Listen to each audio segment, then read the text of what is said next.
this isn't exactly in defense of Robinson. That's not what I'm trying to do. I'm trying to weave my way through this. But there's another ugly issue here, Piers, that no one will grapple with, which is, you described Robinson as anti-Muslim, let's say. Well, we don't really understand the relationship between the religious doctrine, let's say, and the fact of these crimes. Now, I want to make two cases here. The first case is that 40 out of 50 Muslim majority countries in the world are authoritarian hellholes, and only 3 of them are democracies. And that's Morocco, Indonesia, and Turkey. And, they're not, I wouldn't put them in the highest echelons of stellar states. And so why is that exactly? Is that a deviation from Islamic principles, or is it a consequence of them?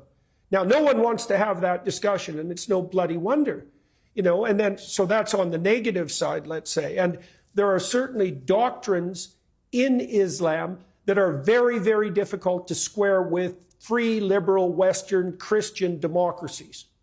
And those differences aren't just apparent, they're deep. Now, I would say on the optimistic side that we could turn to Islamic leaders like those who run the United Arab Emirates, and even to some degree now Saudi Arabia, and the signatories of the Abraham Accords, to find a different pathway.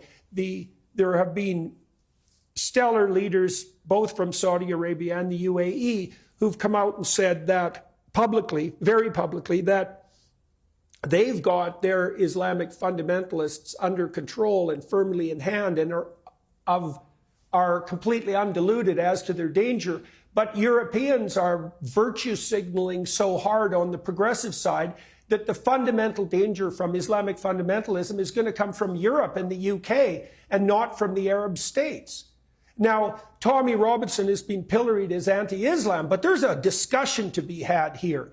And no one wants to have it. And, you said we need a national inquiry. It's like, we need more than a national inquiry. We need something like an international symposium on the relationship between the Christian West and the Islamic world, because there are ugly things afoot, and they've manifested themselves in the most hideous of all possible ways in the UK with regards to these rape crimes and the cover-up. But there's something that needs to be sorted out at the bottom of all this.